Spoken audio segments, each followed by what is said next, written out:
ఓస ఓజ జారిపోతుంది చూడండి.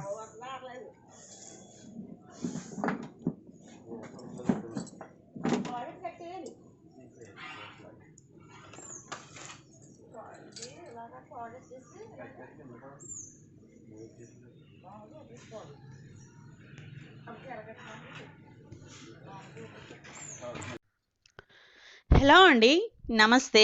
నా పేరు Anu. Welcome to my channel nature gardener. ఈరోజు మీకు ఒక కొత్త గార్డెన్ చూపిస్తానండి. అందులో చూడండి ఈ వంకాయలు అసలు ఎంత తాజాగా ఉన్నాయో చూడండి. నేల మీద వేసిన మొక్కలు కాబట్టి చాలా హెల్తీగా ఉన్నాయి. అలాగే మనం ఇటువంటి కెమికల్ వాడం కాబట్టి అండి చాలా టేస్టీగా కూడా ఉన్నాయండి.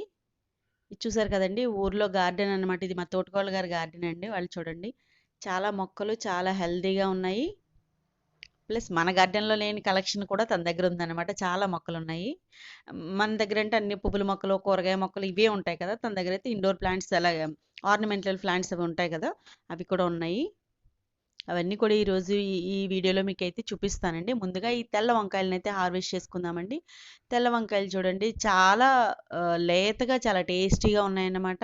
మొక్కలు కూడా చూడండి మీకు చాలా హెల్తీగా ఉన్నాయి మొక్కలు. అంటే మనం అంటే వేప నూనె ఇవన్నీ వేస్తాం కానీ తనైతే అవి ఏం వేయకుండా జస్ట్ మనకి కూరగాయలు కిచెన్ వేస్ట్ కానీ, బియ్యం కడిగిన నీళ్ళు కానీ ఇవి మాత్రమే వేసి పెంచుతుంది. అయినా కూడా చాలా హెల్తీగా ఉన్నాయి అయితే మొక్కలు. చూడండి ఇన్ని వంకాయలైతే వచ్చాయండి మనకి. అంటే కొంచెం ఒక అరకిలో వంకాయల వరకు, అరకిలో పైనే ఉండొచ్చు ఈ వంకాయలైతే. అలాగే చిట్టి చిట్టి కాకరకాయలున్నాయండి. ఈ కాకరకాయ సైజ్ అయితే ఈ మాత్రమే పెరుగుతుంది. ఇంకొంచెం పెరుగుద్ది కదా అని ఉంచితే గనక ఇలా పండిపోతున్నాయన్నమాట. దానివల్ల అవి ఈ చిన్న సైజుగా ఉన్నప్పుడే హార్వెస్ట్ చేయాల్సొస్తుంది. ఒకవేళ ఇదే సైజ్ అయ్యుండొచ్చండి. కాకరకాయల్లో కూడా మనకి చాలా సైజులు ఉంటాయి కదా! అలా ఒకవేళ ఇవి చిట్టి కాకరకాయలు అయ్యుండొచ్చు. ఇది కూడా కిచెన్ వేస్ట్‌లోంచి వచ్చిన పాదే కాబట్టి దాని విత్తనం ఏంటనేది అనేది ఐడియా లేదనమాట. చూడండి సైజు మాత్రం ఈ సైజు కోయకపోతే గనక అలా పండిపోతున్నాయి కాయలన్నీని. అందుకని చెప్పేసి ఇవైతే చిన్నగా ఉన్నప్పుడు మనం హార్వెస్ట్ చేసేసుకుంటున్నాం.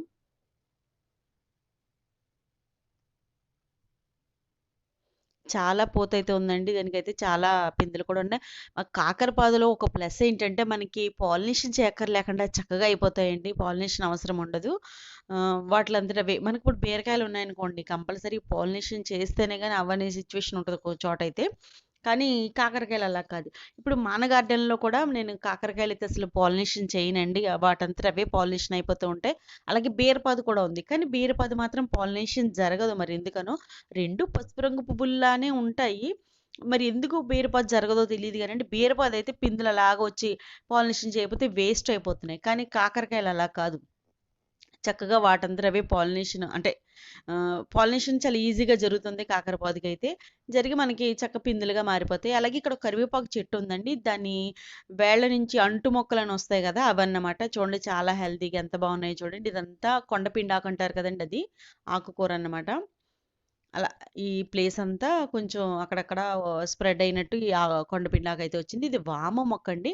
వాము మనకి ఇలా టచ్ చేయగానే వాము ఫ్లేవర్ అసలు ఎంత బావుంటుందో. దీంతో మనం బజ్జీలు వేసుకున్నా, ఎప్పుడైనా డైజెషన్ ప్రాబ్లమ్ వచ్చినప్పుడు జస్ట్ ఒక ఆకు అలా తీసి కడిగి నమిలినా కూడా మనకి గ్యాస్ ప్రాబ్లమ్, డైజెషన్ ప్రాబ్లమ్ అన్నీ తీరుతాయన్నమాట. అలాగే మీకు ఇక్కడ ఒక మొక్క చూపించాలండి. ఈ మునగ మొక్క. ఈ మునగ మొక్క అయితే మన గార్డెన్‌లో సీడ్స్‌తో ఫస్ట్‌లో వీడియోల్లో చూసినోళ్ళకి తెలుస్తుంది. సీడ్స్‌తో పెంచాం కదా! అదే సీడ్ అండి ఇది. కాకపోతే వీళ్ళు తను కూడా కుండీలోనే వేసింది. నేను కుండీలోనే వేశాను. తను కుండీ నేల మీద పెట్టడం వల్ల ఆ కన్నంలోంచి ఆ వేర్లనేవి ఆడ భూమిలోకి వెళ్ళిపోయి చెట్టు చాలా లావుగా అయ్యి చాలా పెద్ద మొక్కై కాయలు కాస్తుంది.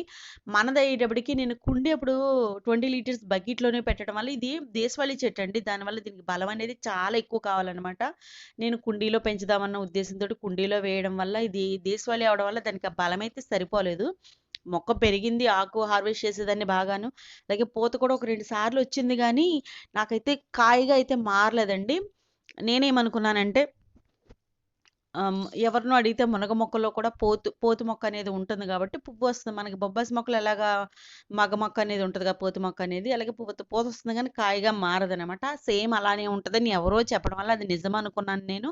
మేబీ అయ్యుండొచ్చు, కాకపోయుండొచ్చు గానీ నేనదే నిజమనుకుని ఇంక వదిలేసానండి. అది దాని బలం సరిపోక నాకు పూత నిలవట్లేదని అనేది నాకు ఐడియా రాలేదనమాట. పోతు మొక్కేమో అని అని వదిలేసాను నేను. అలాగే మొక్కను అలా అంత కేర్ చేయలేదండి దాన్ని. ఆకు కోసేసుకునేదాన్ని. దానివల్ల మనకి ఎప్పుడు పూతొచ్చినా కాయగా అయితే మారలేదు. దాన్ని తీసుకెళ్ళి నేలలో వేయాల్సింది నేను మా ఓన్ హౌస్ దగ్గర. అక్కడ కూడా కుండీతో పాటు అలా వదిలేసానండి. దానివల్ల అంటే నేను ఇంకా అది మొక్క ఆకుకే తప్పించి కాయలుగా ఏదన్నా ఇదిలో ఉండిపోవడం వల్ల దాన్ని జాగ్రత్త చేయలేదు. చేసుంటే అలా నేలలో వేసుంటే మన చెట్టు కూడా ఇలా ఇంత పెద్దగా అయ్యి కాయలు కాసేది. అసలు దీనికి కాయలైతే అసలు ఎంత టేస్టీగా ఉన్నాయితే చాలా బాగున్నాయండి. చాలా అది ఎంత లావు ఊరినా కాడ మాత్రం చాలా లేతగా ఉంటుందండి. చాలా త్వరగా కుక్ అయిపోతుంది. జనరల్‌గా మనకి బయట మార్కెట్‌లో ములక్కాడలు కొనుక్కుంటే అవి అస్సలు మనకి ఉడకవు కదా సరిగాను. ఇది చాలా త్వరగా ఉడికిపోతున్నాయండి కాడలు ఎంత లావున్నా గాని. టేస్ట్ కూడా చాలా బావుంది. ఆ కర్రీ తిన్న ప్రతి ఒక్కళ్ళు ఈ ములక్కాడలు కావాలని అడుగుతున్నారంటే చూడండి అంత టేస్టీగా ఉన్నాయి కాడలైతే. చూడండి మీకు మొక్కలైతే చాలా రకాల మొక్కలు చూపిస్తున్నాను కదా! మన దగ్గర లేని మొక్కలు కూడా చాలా తన దగ్గర ఉన్నాయన్నమాట. మొల్లలండి. ఈ మొల్లలు కూడా చాలా బాగా పూస్తాయన్నమాట ఇవి కూడాను. వీటిని కనకాంబరాల్లో కలిపి మనం కనుక మాల కట్టుకుంటే చాలా బావుంటుందన్నమాట. ఈ పెద్ద కనకాంబరాలు అంటారు కదా! మనకి తెలిసిన దేశవాళీ కనకాంబరాలు. ఇవైతే చాలా ఎక్కువున్నాయండి. పువ్వులైతే ఇంకా కోసేయడం వల్ల నేను ఫస్ట్‌లో వీడియో తీయలేకపోయాను నేను.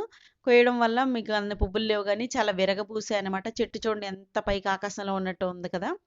అంత పైకుండి అంటే దేశవాళీ కాబట్టి అదంత బాగా అంత పైకి పెరిగి అప్పుడు కాయలైతే కాసింది. ఇప్పుడు నేను అదే కొమ్మలతోటి మళ్ళీ అయితే వేస్తున్నానండి. కొమ్మతో చాలా త్వరగా వచ్చేస్తుంది కదా మనకు మొక్క. అందుకని చెప్పి మళ్ళీ కుండీల్లో వేశాను నేను. 2 కొమ్మలు చూద్దాం ఎలా వస్తాయనేది. ఈసారైతే నేలలో గానీ, లేదా బాగా పెద్ద కుండీలో గానీ ట్రై చేస్తాను. ఇవైతే పచ్చిమిర్చి అండి. పచ్చిమిర్చి కొంచెం ఇలా పైకి కాస్తాయి గదా! ఆ టైప్ పచ్చిమిర్చి అనమాట. మామూలుగా పచ్చిమిర్చి కాయలు కిందకొస్తాయి కదా! అలా కాకుండా ఇది పైకి చూస్తుంది దాని చివరనేది అలాంటి పచ్చిమిర్చి మొక్క అన్నమాట ఇది. దీని నుంచి కూడా కొంచెం కాయలు పండిపోయినియి. ఒక ప్రాబ్లమ్ వల్ల ఇది హార్వెస్ట్‌లు అవైతే మేము చేయలేదండి సరిగ్గా. దానివల్ల ఆ పచ్చిమిర్చి అవైతే పండిపోయాయి. మీకిక్కడ ఆ పువ్వులు చూసారు కదా! పింక్ కలరు చంద్రకాంత పూలంటారు. సాయంత్రం టైంలో పూస్తాయండి. చాలా చాలా బావుంటాయన్నమాట సాయంత్రం టైంలో. చిన్నప్పుడైతే ఈ రంగు రంగుల పువ్వులతో చాలా బాగా కోసుకొని ఆడుకునేవాళ్ళం చిన్నప్పుడైతే. చాలా రంగులుంటాయండి. తెలుపు, పసుపు అలాగా ఈ పింక్ కలరు, కొంచెం రెడ్డిష్ కలర్ అలా చాలా ఉంటాయి. కాకపోతే మనం కోసిన వెంటనే వడిలిపోతాయన్నమాట. చెట్టుకుంటే నెక్స్ట్ డే మార్నింగ్ వరకు బావుంటాయి గానీ, అవి కోస్తే గనక చాలా త్వరగా అవి వడిలిపోతాయి. దాని సీడ్స్ కూడా తీసుకొచ్చానండి వేద్దామని చెప్పేసి. మరి ఎక్కడ పడేసానో సీడ్స్ అయితే గుర్తులేదు. ఈసారి మళ్ళీ తీసుకొచ్చి వెయ్యాలి. అలాగే ములక్కాడలైతే హార్వెస్ట్ చేస్తున్నామో చూడండి. చాలా పైకుండడం వల్ల నేనంత దగ్గర నుంచి మీకైతే చూపించలేకపోతున్నానండి. జూమ్ చేసి చూపిస్తున్నాను నేను. కాడలైతే చాలా లావుగా ఉంటాయి. మీకు హార్వెస్ట్ చేసిన తర్వాత చూపిస్తాను నేను మళ్ళీ వాటిల్ని. ఈ రోజైతే ఒక మంచి టిప్ చెప్తానండి. జనరల్‌గా మన దగ్గర ఇలా బకెట్లు వాడుతూ ఉంటాం కదా! వాడిన వాటిని ఏదో సందర్భంలో పగిలిపోతూ ఉంటాయి. పగిలిపోయిన వాటిని అనవసరంగా పడేయకుండా ఇలా రీయూజ్ చేసుకోవచ్చని చూపించడం కోసం ఈ వీడియో అయితే తీశాను నేను. ఇది చూసారు కదా! బకెట్ ఇలా పొడవుగా పగిలిపోయిందండి. దీన్ని నేను హోల్స్ చేశాను. ఒక ఊస లాంటిది కాల్చి హోల్స్ పెట్టి ట్యాగ్స్ తోటి కుట్లు వేశానన్నమాట దానికి. అంటే మీ దగ్గర ట్యాగ్స్ లేకపోతే ఏదైనా తీగ లాంటిది కూడా చుట్టొచ్చు. అంటే మన మొక్కల్ని పెంచడానికి ఏది కాదు అనర్హం అన్నట్టుగా చూపించడం కోసం మీకు చూపిస్తున్నాను. చాలా పడేస్తూ ఉంటాం కదా! ఇలా ప్లాస్టిక్ పగిలిపోతే. అలా కాకుండా జస్ట్ మీరు ఇలాగా ట్యాగ్స్ గానీ, లేదా తీగలు గానీ చుట్టేసి మీరు రీయూజ్ చేసుకోవచ్చనమాట. అలా ఎంత పొడుగైతే అంత పొడుగు మనం కట్టేసి దీన్ని చక్కగా వాడేసుకోవచ్చు. దీనికి అడుగున కూడా హోల్ చేశానండి. డ్రైన్ హోల్ కావాలి కదా మనకి. హోల్ చేసేసి ఈ ట్యాగ్స్ ఎక్స్ట్రా ఉన్నాయి కట్ చేసేసి మనం దీనిలో మట్టి వేసి మొక్క అయితే పెట్టేసుకోవచ్చు. అవి ట్యాగ్స్ కట్టడం వల్ల మనకి మట్టి బరువుకి అది పగుల్లోంచి మట్టి అది బయటకొచ్చేసి విరిగిపోకుండా ట్యాగ్ మనకి సపోర్ట్ ఇస్తుంది. అలాగే మీరు ఆ కట్ అయిన చోట ఒక కవర్ లాంటిది కూడా పెట్టుకోవచ్చు. లేదా డైరెక్ట్‌గా అలా వేసుకున్నా పర్వాలేదు. కవర్ పెట్టుకుంటే ఇంకొంచెం మట్టి ఏమన్నా పోతదేమో అన్న ఇది లేకుండా కవర్ కూడా పెట్టుకోవచ్చు. నేనైతే డైరెక్ట్‌గా వేసేస్తున్నాను నేను. చూడండి హోల్స్ పెట్టాను కదా! దీనిలో అయితే మన గార్డెన్‌లో వచ్చిన వేస్ట్ అంతా ఎండుటాకులు ఇవన్నీ వేశానండి ఫస్టు. అవన్నీ కొంచెం మట్టి వేసి పైన ఎండుటాకులు అవన్నీ వేసి తర్వాత మట్టితో కవర్ చేసి కొన్ని రోజుల తర్వాత మొక్క పెడదాం దీనిలో. మొక్క పెట్టి చూపిస్తాను నేను. ప్రస్తుతానికైతే దీన్ని ఇలా సెట్ చేసుకున్నాననమాట.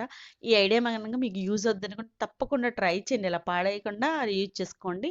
నేను ఆల్రెడీ కలబంద మొక్క కూడా ఇలాగే పెట్టానండి. ఈ వీడియో గనుక మీకు నచ్చినట్లయితే తప్పకుండా లైక్ చేయండి, షేర్ చేయండి, కామెంట్ చేయండి, సబ్స్క్రైబ్ చేసుకోండి.